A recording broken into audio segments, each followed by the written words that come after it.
A paz do Senhor, povo de Deus. Deus seja louvado por mais um Desperta Crente desse dia abençoado, 29 de janeiro de 2025. Eu louvo ao Senhor por essa oportunidade, pela misericórdia dele, pela graça dele, pela bondade dele, por tudo que ele tem feito em nossas vidas. Eu quero externar minha gratidão ao Senhor. Então, abre a Bíblia e vem, seja Jesus na vida de alguém. Então, amém? Então, vamos lá.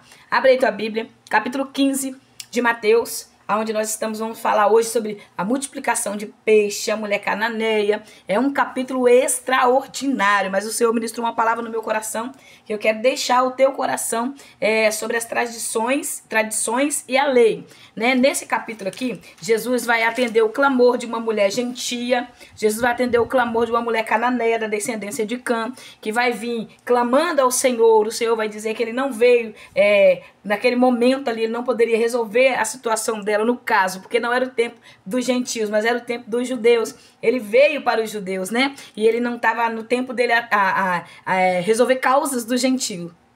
Então, quando Jesus vai à cruz, depois que Jesus se entrega na cruz, ele compra todo aqueles, né, pelo teu sangue, pelo o sacrifício da cruz. Aí sim chega o tempo da graça, que é o tempo para nós gentios. Mas essa mulher vai clamando, chega diante de Jesus pedindo, chega diante de Jesus reconhecendo que ele é Deus, reconhecendo a grandeza dele. O verso 22 diz assim: eis que uma mulher cananeia, natural daquelas regiões, veio a ele clamando, quer dizer, orando, clamando a ele. Ela vai dizer: Senhor, filho de Davi, reconhecendo que ele é Deus, reconhecendo que ele é Senhor, reconhecendo a grandeza dele, vai pedir: tem compaixão de mim. Ela precisava da compaixão de Deus para se manter de pé, para poder ajudar a filha dela que estava em casa. Se você não estiver de pé, você não tem como ajudar ninguém. Então é preciso você estar curado, você estar salvo, você estar transformado, você estar convertido, para que você convença alguém da sua conversão, da sua vida com Deus, da sua vida transformada em Deus, para que outras pessoas possam olhar para você e você ser o exemplo. Então é necessária a misericórdia do Senhor primeiro alcançar você, para alcançar as pessoas através de você. Amém? É muito forte, não dá para mim entrar em todo um contexto do capítulo 15 aqui, mas a gente vai ver que os líderes religiosos aqui, eu vou voltar, tá? Eu tô pulando assim, mas para ficar tranquilo que eu vou voltar, porque eu tenho uma palavra aqui para ministrar o teu coração. Os líderes aqui não reconhecem Jesus. Os líderes, os fariseus, saduceus, doutores da lei, os sacerdotes do templo, não reconhecem Jesus como filho de Deus, mas vem uma mulher cananeia da descendência de Cã e reconhece Jesus como filho de Deus. E ali ela alcança ali a misericórdia do Senhor. Aqui Jesus atende o clamor dos gentios, né?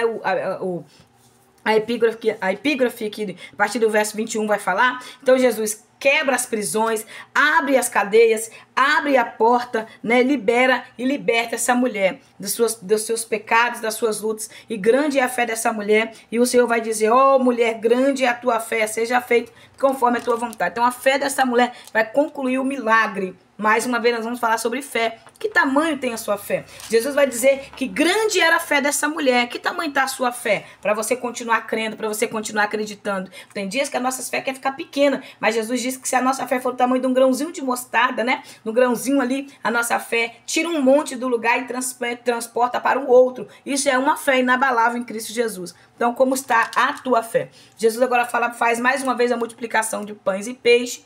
Nós vamos ver que os discípulos já esqueceram o que acontece no capítulo 13, que é capítulo 14, que é a multiplicação de pães e peixe, né? Vai sobrar 12 cestos. Nesse aqui vai sobrar 7 cestos de pães, e os discípulos já rapidamente esqueceu. Eles querem liberar a multidão, mas Jesus vai falar: dar comida, porque tem compaixão daquela multidão. E os discípulos vão esquecer o que Jesus já fez, porque nós temos memória curta, tá? A gente esquece aquilo que é necessário lembrar muito rápido. A gente esquece as grandezas de Deus na nossa vida, aquilo que o Senhor já fez, os milagres que nós já alcançamos, as coisas que o Senhor já fez na minha vida e na sua vida. Nós costumamos esquecer muito rápido. Não esqueça o que o Senhor fez na sua vida. Traga a sua mente, conte testemunhos, glorifique a Deus. Há pessoas que, mas não gosto de ficar contando testemunho. Não conte testemunho. Se o seu testemunho edifica a vida de alguém, o seu testemunho faz alguém ficar mais firme, mais crente, crendo que Deus faz. O que Deus fez na sua vida não está inércio e nem impedido de fazer na vida de outro. Então conte testemunhos mesmo, conte mesmo. Eu não me importo com as pessoas,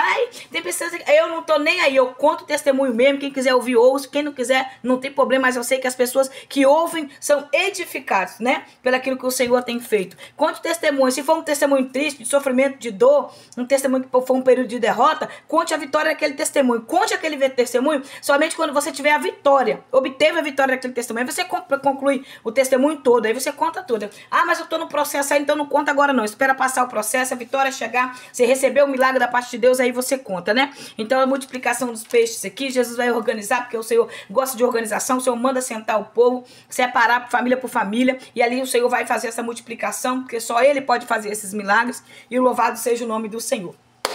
Mateus escreve esse evangelho para os judeus. É por isso que ele vai usar muito a Torá, ele vai usar muito o Pentateuco. E ele vai sempre dizer, né, para que se cumprisse a profecia, para que se cumprisse as escrituras. Pode observar que ele sempre vai falar sobre as escrituras que estava se cumprindo ali, né? Ele sempre vai reconhecer as escrituras. Por quê? Porque ele escreve para os judeus, convertido a Cristo, convertido ao nosso Senhor Jesus Cristo. Então ele sempre vai confirmar ali, trazendo as escrituras, né? Jesus concluía algo, ele falava assim para se cumprir o que o profeta falou, assim para se cumprir a escritura. Então, ele sempre fazia questão de trazer as escrituras para quando os judeus ali convertidos a Cristo lesse, reconhecesse ali que estava se cumprindo mais uma profecia através da palavra de Deus. Deus seja louvado. Vamos lá. Eu quero deixar uma palavra aqui ao seu coração, que o Senhor ministrou muito forte no meu. Eu estava hoje meditando nessa palavra aqui, e o Senhor foi ministrando, o Espírito Santo foi ministrando no meu coração, sobre a pureza do coração do homem, sobre as tradições, as leis. Muitas das vezes a gente pega os dogmas religiosos, né, imputados por homem em cima da igreja, em cima do povo, né, que homens fazem ali os seus dogmas religiosos, querem infiltrar dentro da nossa cabeça para que a gente siga ali aquela doutrina de homens e não a palavra de Deus. Mas o Senhor requer de nós mais. Então vamos lá. O capítulo 15 já se inicia a partir do verso 1, dizendo assim, ó: então alguns fariseus e escribas vindos de Jerusalém foram até Jesus e questionaram. Presta atenção, eles vinham de Jerusalém, porque aonde Jesus ia, eles seguiam Jesus. Jesus saía de Jerusalém e ia para Nazaré, eles iam. Jesus saía de Nazaré, Jesus ia para outra cidade, eles iam atrás da outra cidade. Aonde Jesus ia, eles iam. Jesus ia para Tiro, eles iam também. Ia para Sidom, eles iam também. Eles seguiam Jesus, porque o invejoso é assim, ele persegue a pessoa. O invejoso, ele quer saber de tudo que a pessoa faz, o que a pessoa come, onde a pessoa vai, com quem a pessoa está. Quando a pessoa está com inveja, ela quer saber tudo que aquela outra pessoa faz, porque ela quer arrumar um meio de parar, um meio de degredir a imagem, um meio de levantar um falso testemunho. Ela quer ter algo para que possa parar essa pessoa. E assim estavam os fariseus aqui, seguindo Jesus aonde Jesus ia. Jesus saía de um lado, eles iam atrás. Jesus ia para outro, eles iam atrás. E aí o que eles vão fazer agora? Eles vão ver algo que os discípulos estão fazendo. Os discípulos estão comendo, né, sem lavar as mãos. E aí eles vão agora questionar Jesus: por que os teus discípulos transgridem a tradição dos anciões? Aqui eles vão falar tradição, rabisquei, que eu preciso rabiscar, que eu gosto de marcar, que me chama muita atenção.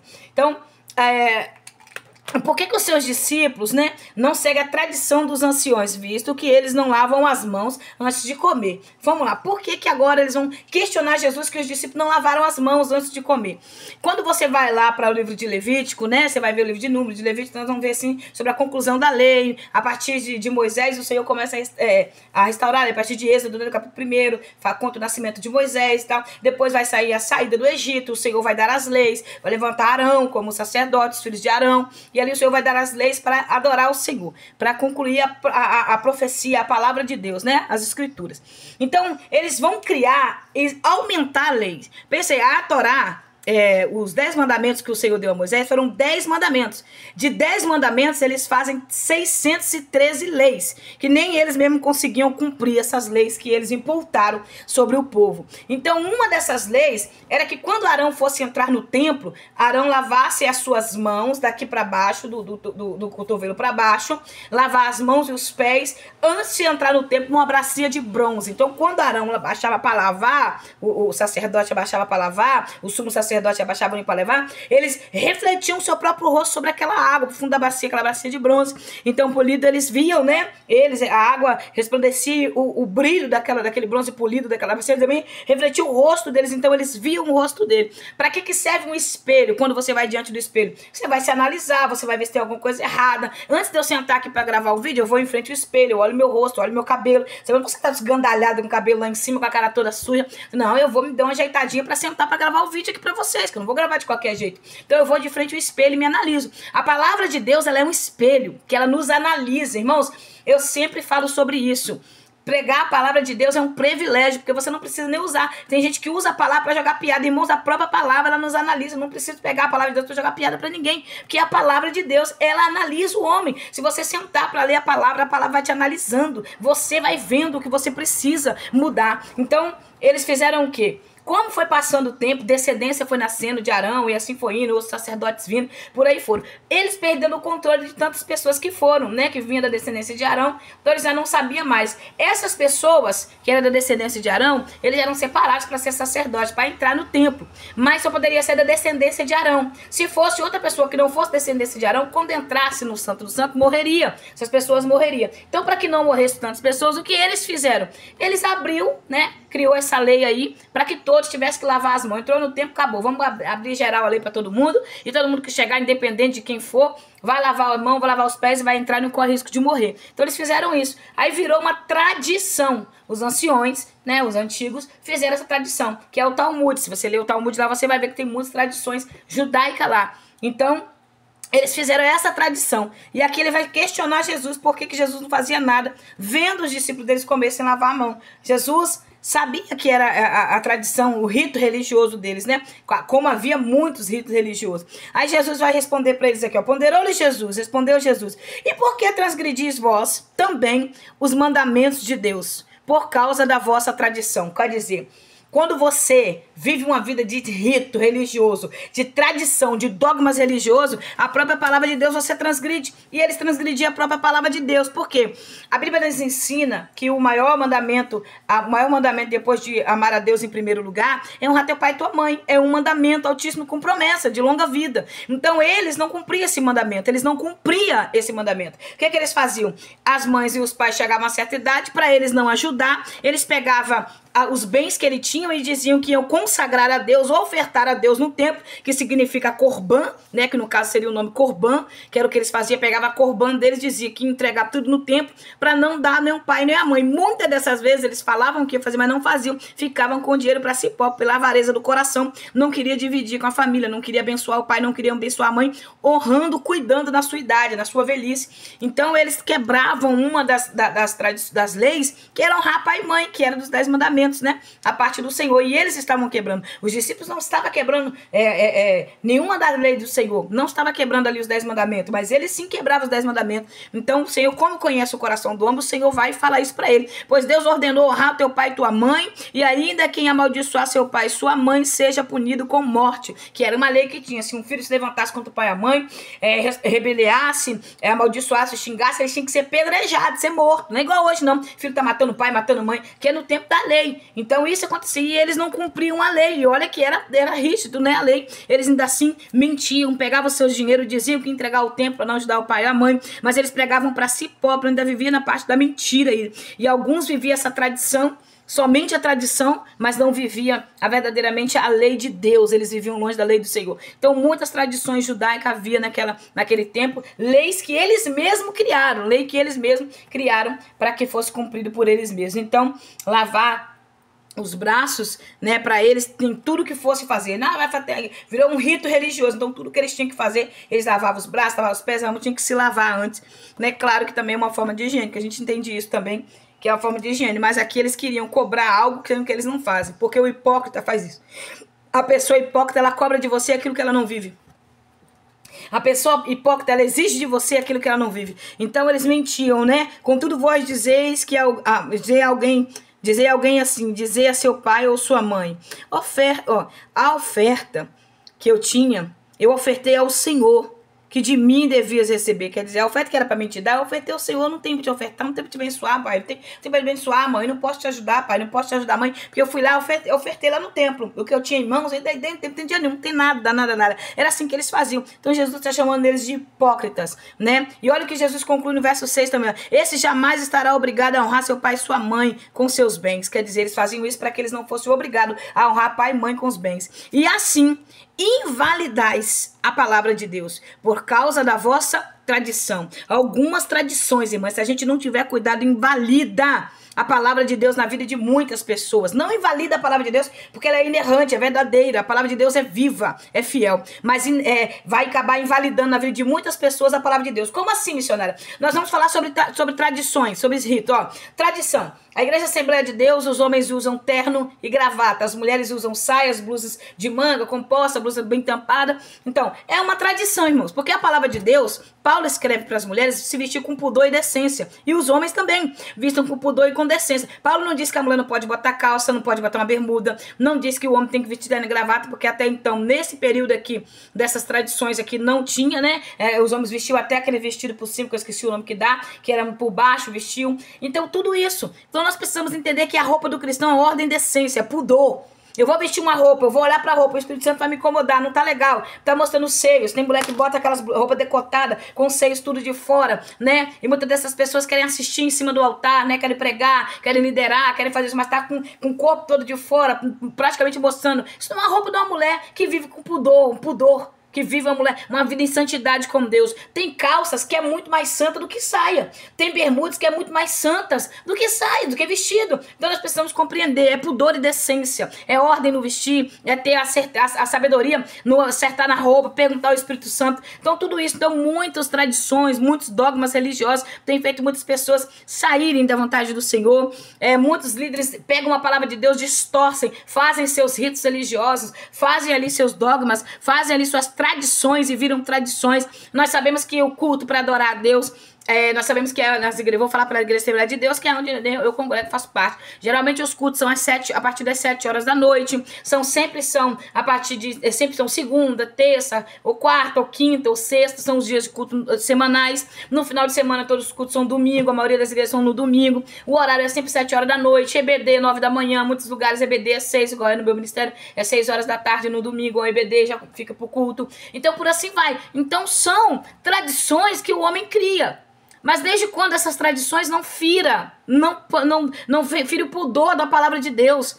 Não tire as pessoas de adorar a Deus verdadeiramente para não virar um rito religioso. Então nós temos que ter esse cuidado de não viver uma vida como eles viviam, né? Com o corban deles, roubando, enganando, né?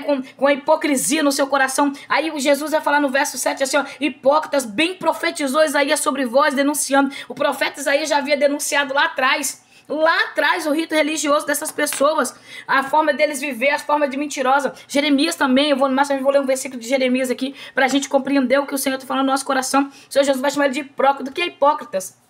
Pessoas hipócritas vivem uma vida de encenação, vivem atuando. No grego, hipocrisia significa atuar, uma pessoa que atua, mas não vive. Então quer dizer, eles viviam essa hipocrisia, exigindo das pessoas, mas eles não viviam, eles atuavam, né? Eles pareciam ser, mas não era, pareciam viver, mas não vivia. Então nós precisamos tomar muito cuidado e analisar muito a nossa vida, para que a gente não esteja vivendo uma vida de encenação na presença do Senhor, uma vida somente atuando, mas não vivendo, uma vida longe da vontade de Deus. Eu te convido nessa tarde a se analisar como eu me analisei, para ver se eu não estou vivendo uma atuação na presença do Senhor, para eu não viver uma vida de aparência, sendo que eu estou longe de Deus, como este povo aqui estava. Preste atenção, este povo me honra com os lábios, mas seu coração está longe de mim, versículo 8. Isaías falou isso, que o povo adorava Deus com os lábios, mas o coração daquelas pessoas estavam longe de Deus, não estavam perto do Senhor, não ouvia. Quando você está perto, tradução significa estar perto. Estar perto é colocar a cabeça no peito, é estar perto do peito, é ouvir o batimento cardíaco, ouvir o batimento do coração. Então estar perto é isso, tão próximo que você consegue ouvir o batimento do coração do outro, uma sensibilidade. Isso é sério, irmãos.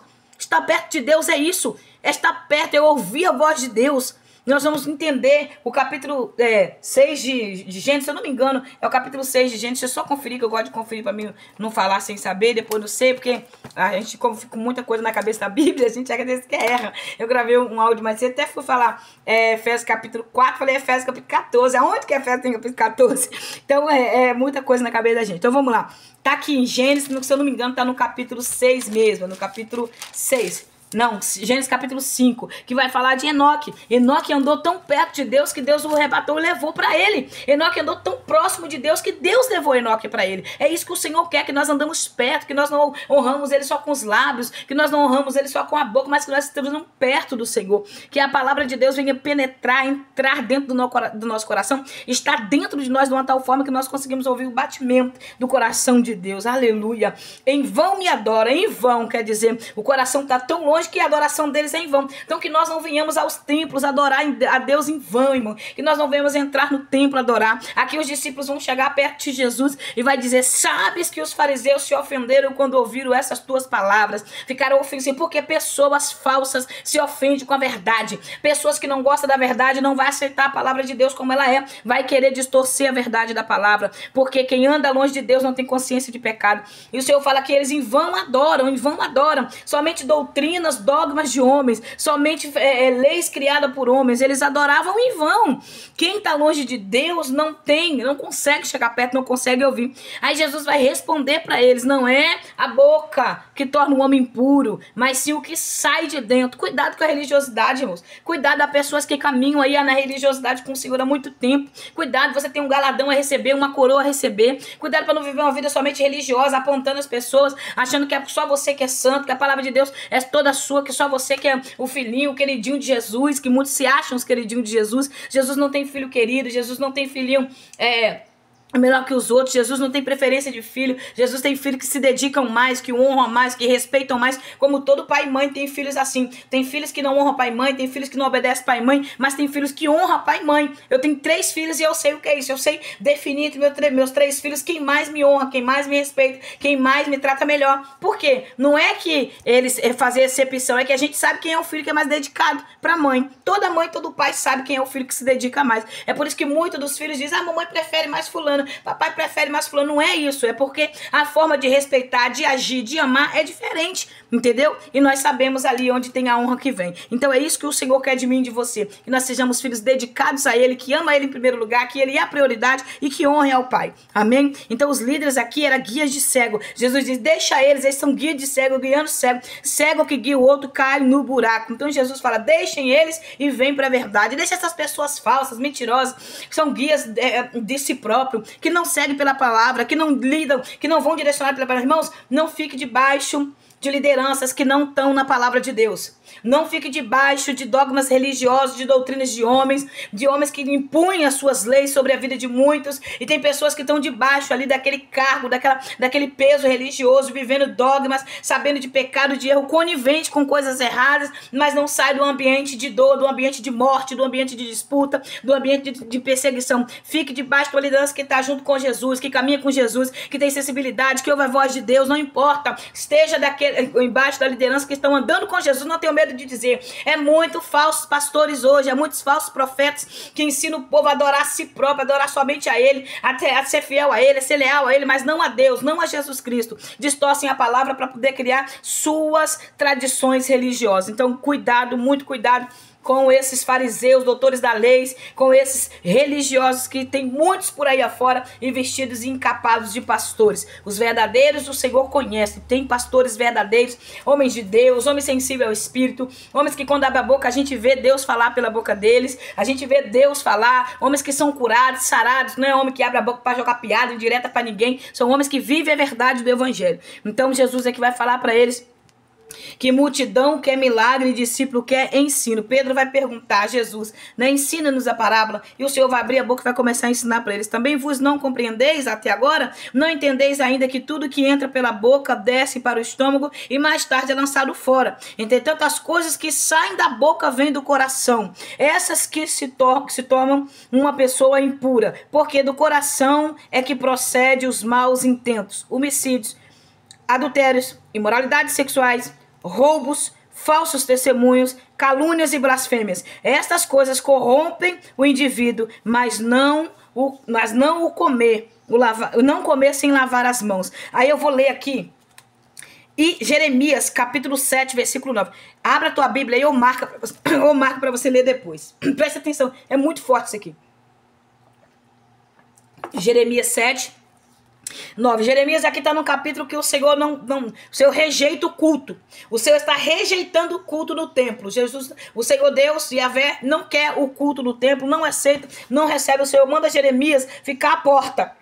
Fica a porta, a parte assim, em pé na porta, olhando como que é o culto que está sendo prestado a ele. Coloca-te junto à porta do templo, verso 2, de Yahvé, e prega esta mensagem. Escutai a palavra do Senhor, vós todos judeus que entrais por estas portas para adorardes a Yahvé.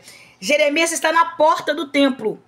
Na porta. Jeremias se coloca na porta do templo em pé, observa o templo e começa a profetizar. A dizer para os judeus que estavam entrando no templo para adorar a Deus. Olha o verso 9, que não dá para ler tudo o contexto aqui, é muito grande. Mas eu espero que você leia depois o verso 7 todinho, capítulo 7 todinho de Jeremias. Olha só. Imaginas vós que vós é lícito.